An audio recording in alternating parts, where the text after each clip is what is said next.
नमस्कार साथियों, युवाण current affairs में आपका स्वागत है। और आज है 12 जनवरी 2020 और हम आपके लिए लेकर के आए हैं आज के बनने वाले करंट अफेयर्स के क्वेश्चंस। और आप इसकी पीडीएफ जो है वो डिस्क्रिप्शन में लिंक दिया हुआ है, उसके माध्यम से डाउनलोड कर सकते हैं। और दोस्तों, आप इस वीडियो को लास्ट तक ज़रूर देखें, क्योंकि इस वीडियो में जितने भी क्वेश्चंस हैं और उनके डिस्क्रिप्शन हैं वो आपके आने वाले एग्जाम्स के लिए बहुत ही ज़्यादा ज़रूरी हैं। तो आइए बिना देरी करते हुए शुरू करते हैं अपना आज का करंट अफेयर्स। देखिए, निम्न कथनों पर विचार कीजिए। कथन एक है, ऑस्ट्रेलिया में लगी आग। ऑस्ट्रेलिया में लगी भीषण आग से लगभग 1 अरब जानवरों के मारे जाने की आशंका है तथा कई जानवरों के विलुप्त होने का खतरा है। कथन दो है, वर्ष 1900 से लेकर अब तक के हिसाब से वर्ष 2019 सबसे सूखा वर्ष था। तो आपको चुनना है कि उपरोक्त में से कौन सा कथन सही है। ऑप्शन देख लेते हैं। केवल एक सही है, बी केवल दो, या सी एक व दो दोनों, या डी कोई भी नहीं। तो दोस्तों, इसका सही उत्तर है ऑप्शन सी, एक व दो दोनों सही हैं। आइए जानते हैं इसके बारे में डिटेल में। ऑस्ट्रेलिया के जंगलों में लगी भीषण आग से कई जानवरों के विलुप्त होने की पुष्टि हुई है। मतलब ये है कि जितने भी वहाँ जंगल में वो जानवर थे, कई ऐसी प्रजातियां हैं जो इस आग लगने के बाद बिल्कुल ही विलुप्त हो चुकी हैं। और अब तक लगभग 1 अरब से अधिक जानवरों के मारे जाने की आशंका है। और ब्यूरो ऑफ मेट्रोलॉजी ने कहा है कि वर्ष 1900 के बाद अब तक का सबसे सूखा वर्ष जो था वो था 2019। देखिए दोस्तों, ऑस्ट्रेलिया में क्या है ना, इस तरह की आग लगती रहती थी। कहा जाए इस तरह की नहीं, छोटी मोटी आग लगती रहती थी, लेकिन ये जो आग लगी है वो सबसे ज़्यादा भीषण है और जिसमें कई मतलब करोड़ या कह सकते हैं अरब, कि 1 अरब से अधिक जो है जानवर मारे गए हैं और इसकी पुष्टि भी हो चुकी है। तो चलिए बढ़ते हैं अपने अगले प्रश्न की ओर। हाल ही में भारत और श्रीलंका के बीच हुए 3 T20 मैचों की श्रृंखला में भारत ने कितने मैचों से सीरीज जीती है। ऑप्शन देख लेते हैं। ए 2-1 से, या फिर बी 2-0 से, या सी 3-0 से, या डी 1-0 से। और दोस्तों, इसका सही उत्तर है ऑप्शन बी 2-0 से। 3 मैचों की श्रृंखला है, 2-0 से इसलिए जीती थी क्योंकि पहला मैच जो था, जो गुवाहाटी में होने वाला था, वो रद्द हो गया था। किस वजह से? बारिश की वजह से। और देखिए, हाल ही में संपन्न भारत और श्रीलंका के बीच क्रिकेट T20 मैचों की श्रृंखला हुई थी, भारत ने 2-0 से जीता है। और पहला मैच गुवाहाटी में था जो बारिश के कारण रद्द हो गया था। और ये श्रृंखला पूरी जो है वो भारत में ही हुई थी। और इसमें क्या है कि इसी के साथ विराट कोहली जो है सबसे तेज 11,000 रन बनाने वाले कप्तान बन गए हैं। चलिए बढ़ते हैं अगले प्रश्न की ओर, जो है हाल ही में चीन और पाकिस्तान के बीच अरब सागर, ठीक है, अरब सागर में नौसेना अभ्यास किया जा रहा है। दोनों देशों की नौसेना को चुनौती देते हुए भारत ने अपना कौन सा विमान वाहक पोत को अरब सागर में तैनात किया है। ऑप्शन देख लेते हैं। ए INS विराट, या फिर बी INS अरिहंत, या फिर सी INS सुमेधा, या डी INS विक्रमादित्य। और दोस्तों, इसका सही उत्तर है डी INS विक्रमादित्य। बढ़ते हैं अगले प्रश्न की ओर। भारत में नागरिकता संशोधन कानून कब लागू किया गया है। ऑप्शन देख लेते हैं। ए 8 जनवरी 2020, बी 9 जनवरी 2020, सी 10 जनवरी 2020, या डी 11 जनवरी 2020। और दोस्तों, इसका सही उत्तर है ऑप्शन सी 10 जनवरी 2020। आइए जानते हैं इसके बारे में। देखिए, देश भर में विरोध और समर्थन के बीच, देखिए CAA का विरोध भी हो रहा है और समर्थन भी हो रहा है। ठीक है, उसके बीच क्या है कि 10 जनवरी 2020 से नागरिकता संशोधन कानून को सरकार ने क्या किया है, लागू कर दिया है।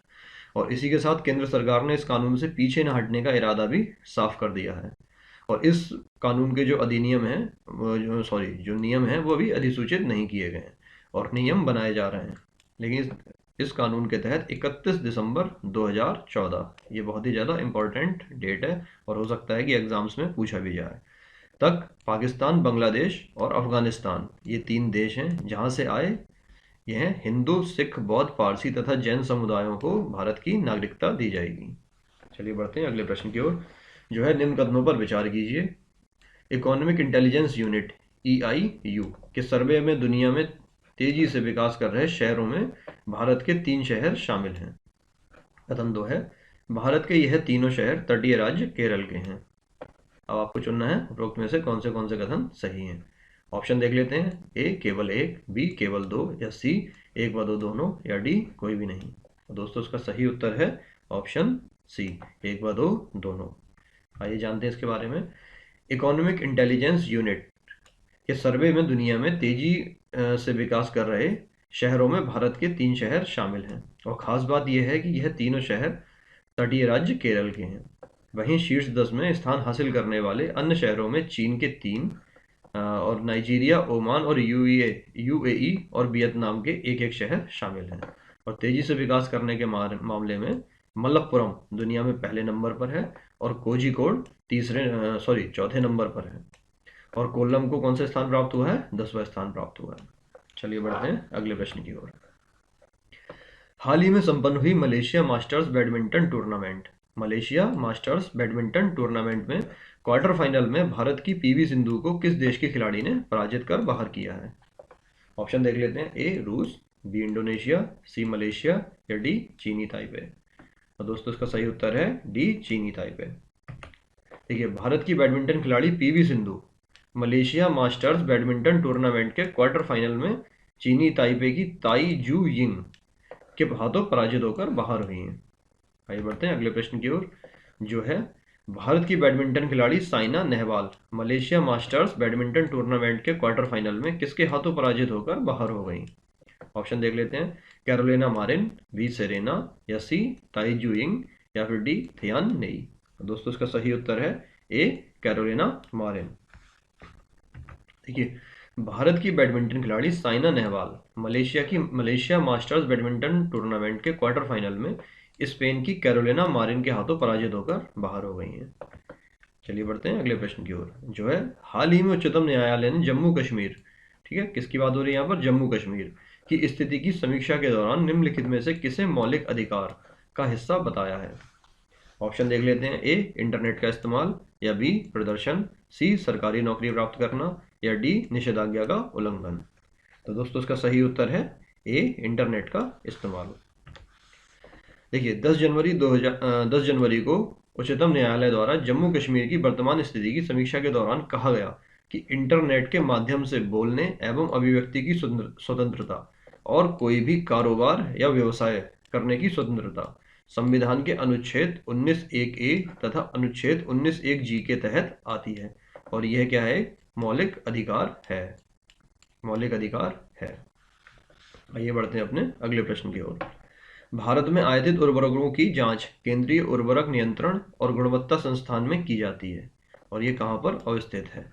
ऑप्शन देख लेते हैं। ए गाजियाबाद, बी फरीदाबाद, सी पुणे या डी कोलकाता। तो दोस्तों इसका सही उत्तर है बी फरीदाबाद। आइए बढ़ते हैं अगले प्रश्न की ओर। भारत सौर ऊर्जा उपकरणों का आयात सर्वाधिक किस देश से करता है? देखिए, सौर ऊर्जा के जो उपकरण है वो भारत किस देश से सर्वाधिक आयात करता है? ऑप्शन देख लेते हैं। ए जर्मनी, बी फ्रांस, सी चीन या डी वियतनाम। तो दोस्तों इसका सही उत्तर है सी चीन से।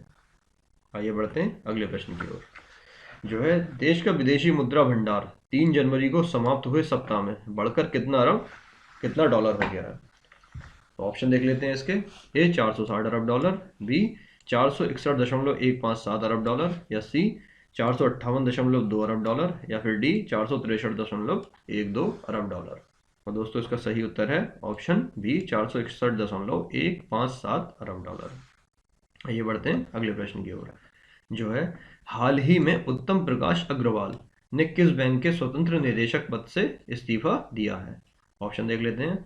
ऑप्शन ए है बैंक ऑफ बड़ौदा, बी है आईसीआईसीआई बैंक या फिर सी है यस बैंक और डी है एचडीएफसी बैंक। दोस्तों इसका सही उत्तर है सी यस बैंक। आइए जानते हैं इसके बारे में।